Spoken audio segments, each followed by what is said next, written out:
So, welcome to Represents. Today, I'm thrilled to have Joelle Legg with me, a powerhouse in fitness, wellness, and positivity. I heard her say once, your mind will always believe what you tell it. Feed it faith, feed it truth, and feed it love, which I think captures her approach to living a vibrant and empowered life. So, we're diving into her journey into MIJO, the balance between humor and health in her content, and the secrets behind her success. How are you doing, Joelle? Right, what an introduction and a welcome. Thank you. I am very well. I'm very happy. I'm excited to be here and join you today. Hey, thank you, thank you. And just so you know, this wasn't planned. The green, for those of you watching, it's just coincidence. That's awesome. So The listen, luck of the Irish, right? there Maybe. you go. There you go. Mm. So listen, Joel, I know a couple of years ago you participated in a fundraiser. It was a 8 weeks training for a boxing match to raise funds for perinatal anxiety and depression. A boxing match that you actually won. Congratulations, by the way. Thank you. Can you tell me more about the fights and what it means to you? Yeah, sure. I mean, boxing is something that has been a part of my life as my husband was a boxing trainer. He Mm-hmm. wasn't my trainer for this fight camp, but the idea behind the fight camp was it was to get everyday people to do something outside their comfort zone. And Mm-hmm. in doing so, we all could select a charity that we wanted to raise money for. And the idea of me stepping into a boxing ring, one, to have someone punch me, and then two, to have to punch another person. Actually, a quick diversion though, when I first walked into the gym for my first group training session, one of the trainers, Cholfa, said to me, he's like, how are you going to punch anyone? And you would just be like, oh, sorry. But over that 8 weeks, I learned that I wasn't, I mean, yes, I could have hurt people, but it was channeled and we were in a very safe environment. But the reason behind me wanting to get into that ring was to show myself that I could do hard things. And what I had been through I had postnatal depression after the birth of my first son, and then experienced perinatal anxiety before the birth of my second. And going through that experience, whilst was really, really challenging at the time, taught me so much about myself. And I think the boys at the time when I did the fight were 5 and 3. And whilst they may not have really understood what mum was doing then and why she was doing it, I think I wanted to show them and show my beautiful friends and other women that we can do anything, like to believe in yourself, to put yourself completely out of that comfort zone.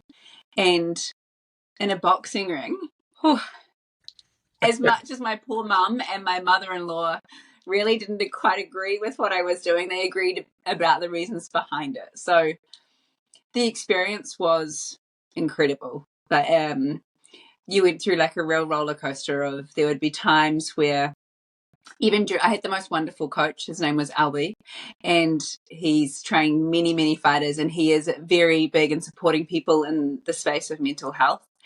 And there was one night during training where we would do, he's a very tough trainer. He comes from a Navy background, and we were doing rounds. We were doing 2-minute rounds. We were doing 20 rounds of 2 minutes, and you were switching partners, just body sparring, but still that's enough. And it was guys and girls mixed. The guys obviously pulled back on the woman a little bit as far as their intensity goes.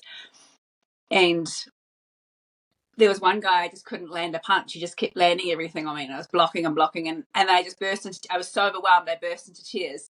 And rather than stopping, Albie was right there, and he was encouraging me to continue to go. And then we swapped partners, and he was like, keep going, keep going. So you really work through that emotion. And wow, like the end of that, like just to show yourself again, like, man, I could really do this. And as much as I was embarrassed, what was incredible was the team experience of everyone was encouraging you and supporting you. And I've been there. We've all been through those moments, and normalizing that you're not always going to feel good during your training. That's one part of the training that really, really stuck with me. That's amazing. Is there anything, from the training that you kept after the winning the fights? Is there anything that you keep in your training, in your day to day? Yeah, I still would like hit the bag and things. A lot of the style of training that Albie did, we did a lot of training on like really steep sand dunes, like the really high intensity, something a little bit different, kind of just pushing that bit further is the stuff I've kind of kept up every now and then. I think that's the stuff that really makes you feel alive. Or it's a little bit crazy too, and people go like, "You are just so insane doing that," but it's such a short period, and that real sense of achievement. And I Mm-hmm. think especially as a mum, like I was with the boys when they were little, I was, as I used to say, just a stay at home mum, which you are so much more than remove the just. Like your job is incredible, but having that little thing there of not little, huge it was to do a boxing fight, but the extra thing that was just for me and that was my thing outside of mum life was pretty amazing. So I think continuing with those kind of random style of training that I learned from my coach. I mean, and I still hit the bag. I still love pad work and things too. It's a That, really fun sport. that's amazing. And you mentioned that Mike, your husband, was also a boxing trainer. What was he saying during that time? It was like, okay, do this, do that, or was there any advice where you kind of respected the trainer's words, and how tough was it for him, basically? Yeah. Mike is, I mean, we've been together 18 years. So he like knows me very well. He can read me very well and he knows how I will respond. He took the approach of really respecting, he does very much respect Albie as a coach and went with what Albie was coaching me. Um, he didn't offer a lot of advice other than he knew what, like, more of the mental headspace, not technique or anything, just what would work with me as far as um, really keeping my self-esteem high, that I'd done Mm-hmm. everything that I needed to get where I was that just really building my confidence, rather than coming in with like a real coaching technique based approach, because it probably his game plan might have been a little bit different to what Albie had suggested, but hey, Albie's game plan worked and we got the Go. win. There you go. That's amazing. So listen, MIJO brings together, you and your husband Mike's expertise in such a unique way. What sparked the idea for MIJO, and how does it reflect your personal journey in health and wellness? Well, Mike has been a personal trainer for 20 years, and my Yeah. background is in health coaching. And we'd both worked, we'd obviously owned the gym together, and I'd supported him in a lot more of, probably more of the administrative aspects than actually like the running of the gym. So we'd never really combined the nutrition and the wellness space in his training space together.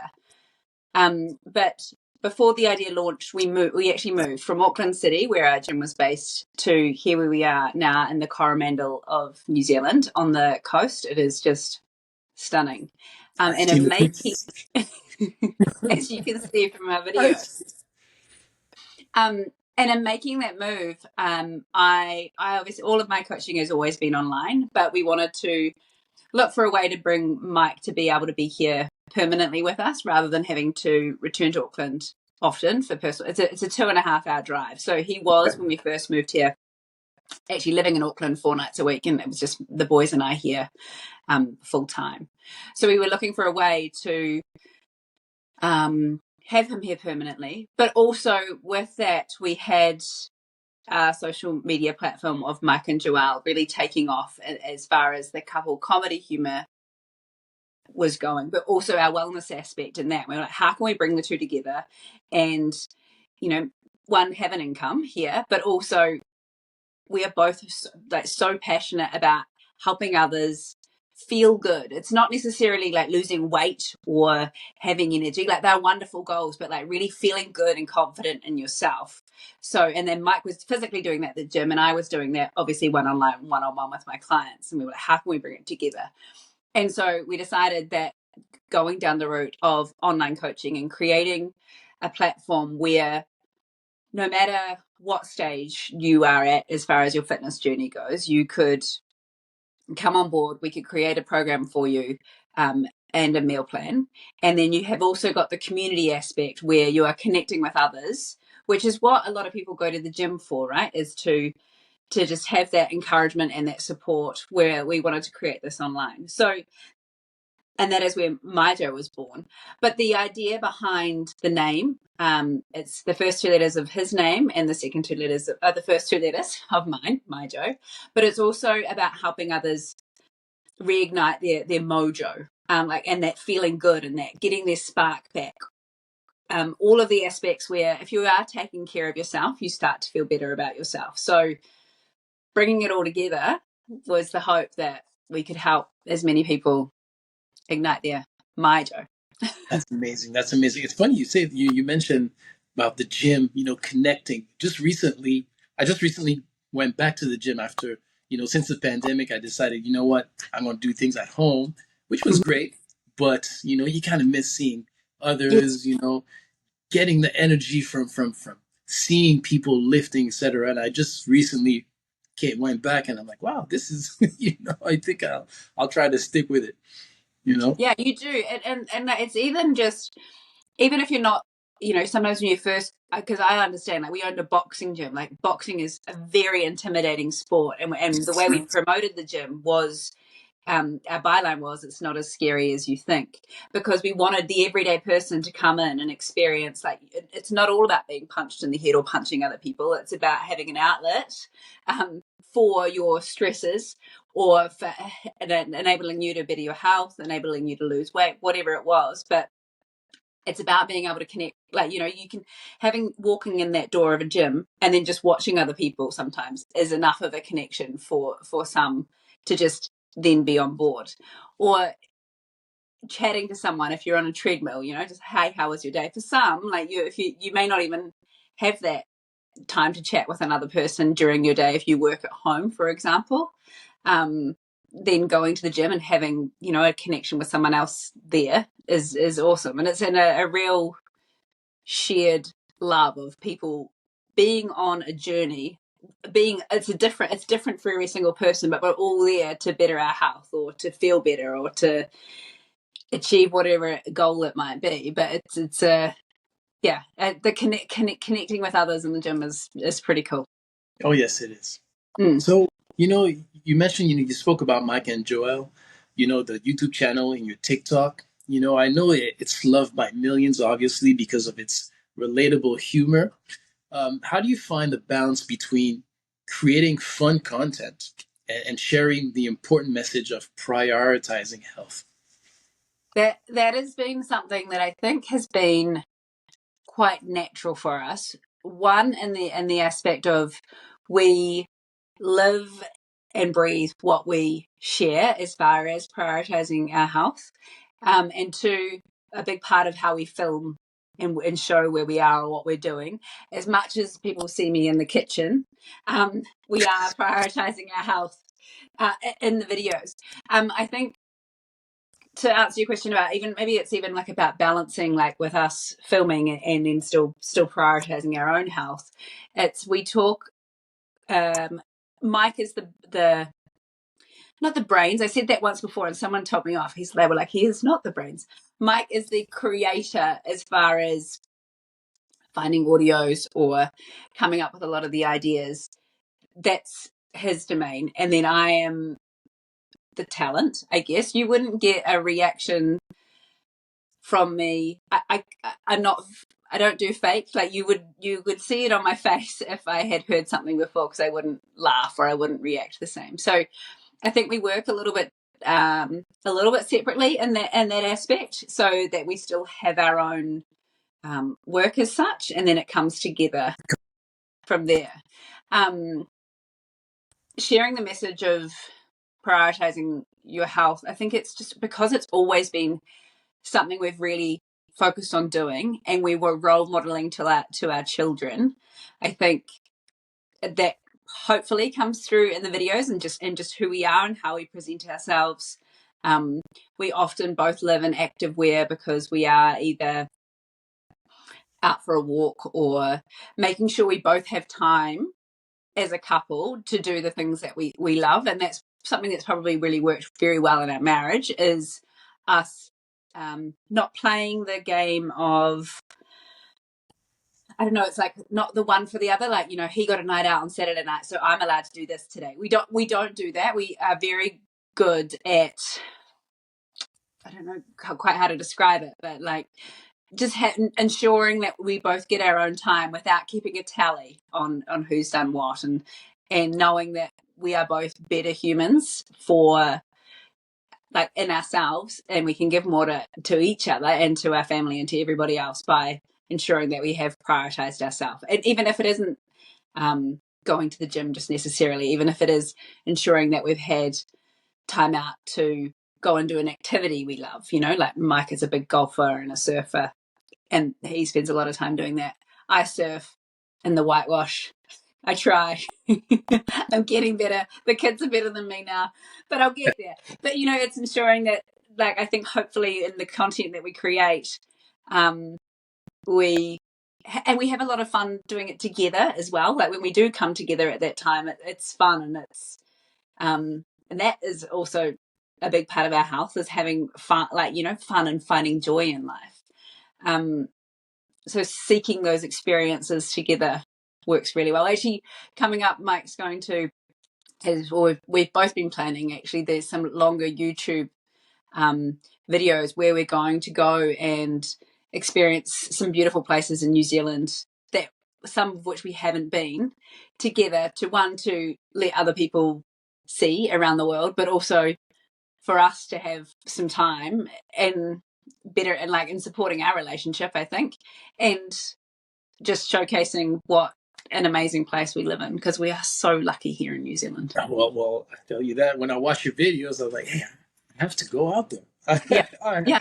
It's incredible just watching the videos. So motivating, you know, your walks around the beach in the morning. It's very pleasant. Obviously, you found the key to attracting people, you know, to your videos. Tell me more about the creative process of your videos. You know, it's because it's a lot of work. You know, as a content creator, I can I can tell you, you know, obviously it's a lot of work, but you know, you found, you have that touch. Tell me more about, you know, you said that Mike is the creative person and you're the talent. How does he come to you? It's like, okay, listen, I have this topic that I'm going to bring to you. I have, you know, the music. How does it work?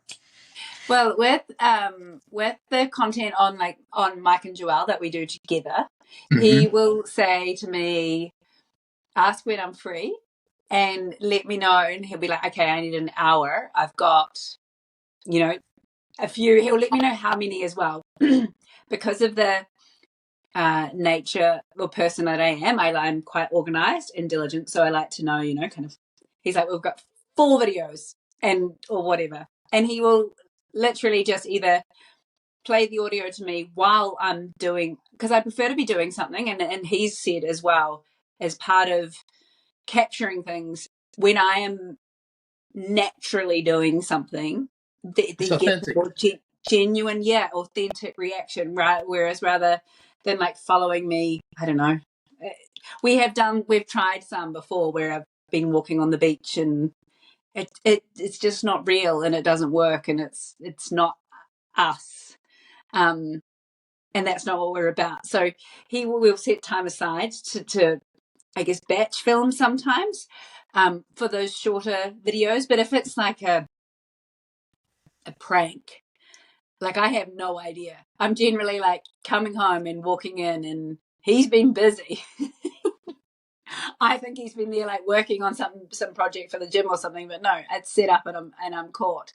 I mean, and then for my own personal like wellness content that I share on my platform, which doesn't have millions of followers like the stuff we do together, but I still feel it makes a really positive impact, is, again, it just comes from conversations that I have with women who are either members or friends, and how I'm feeling myself. I think the more you share of your realness and your experiences in life, the more people can relate, and letting people know. I think we see so much on social media of this perfectionism of like everyone's hair is perfectly in place and there's makeup on and I don't know, like, yes, I do wear makeup and I do my hair, but I'm not, it's being as real as possible and about how you're feeling, and that it is a roller coaster. And I think, I guess, also in our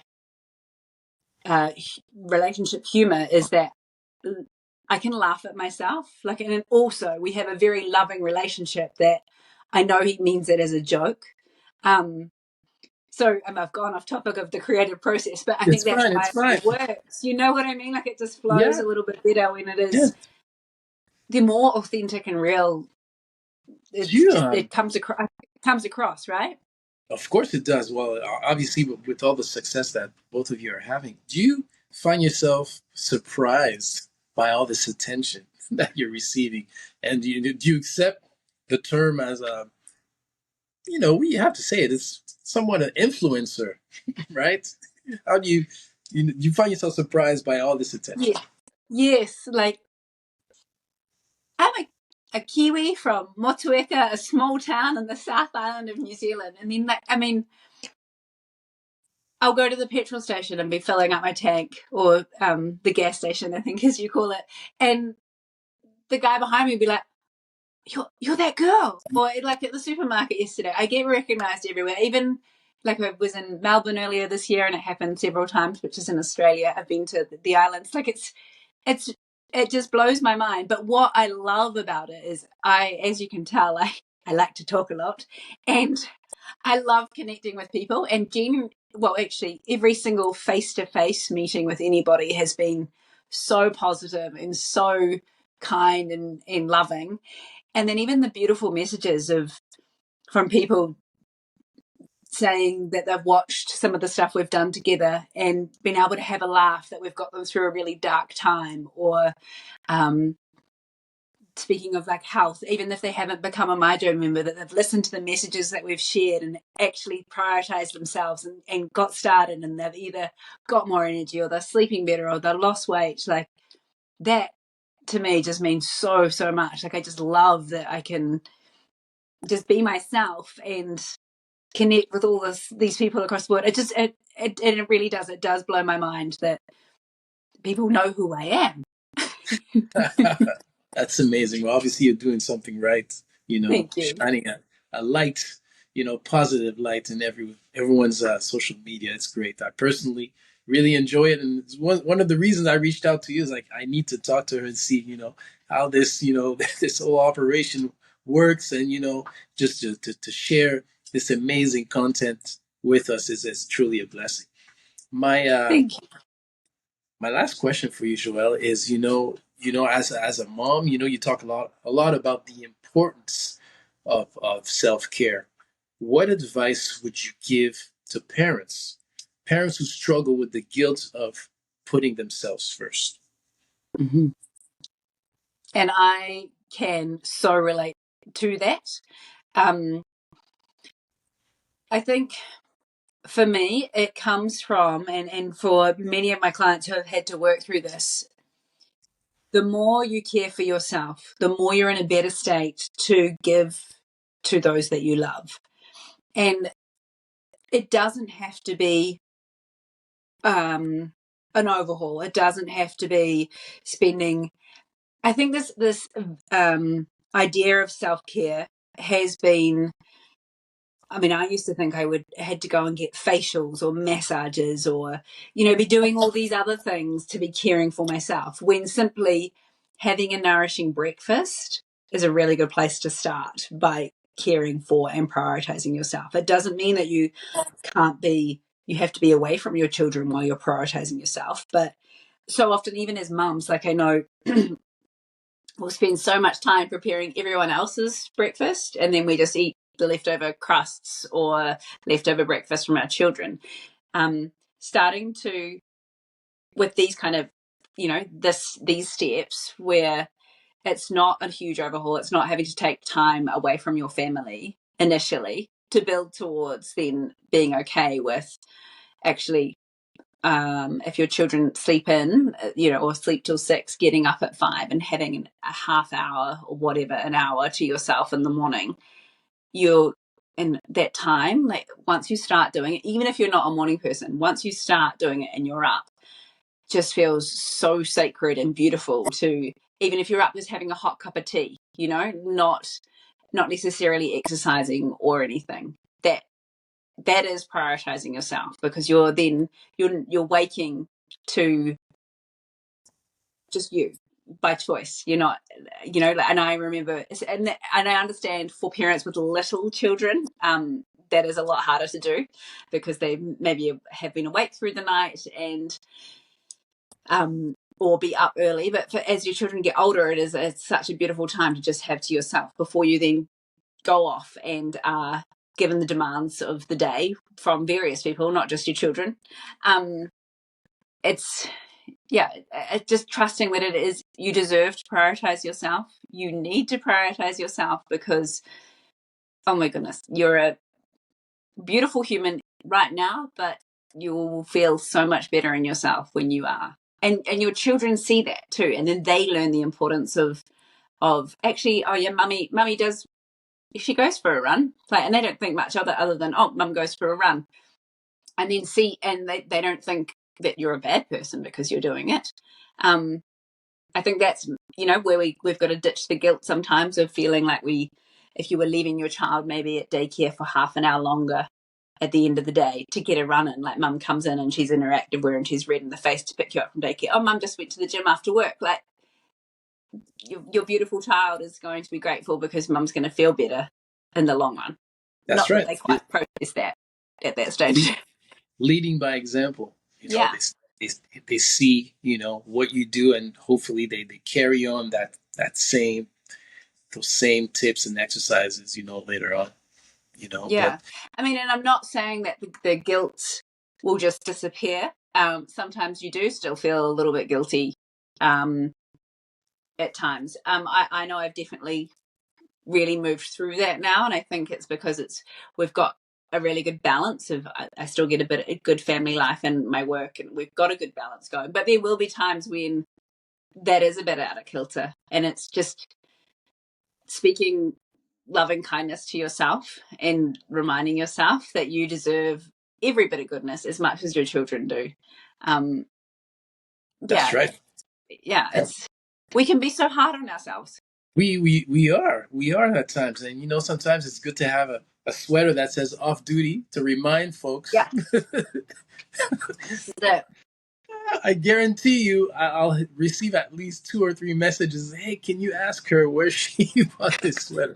It's from a little New Zealand store in Matakana.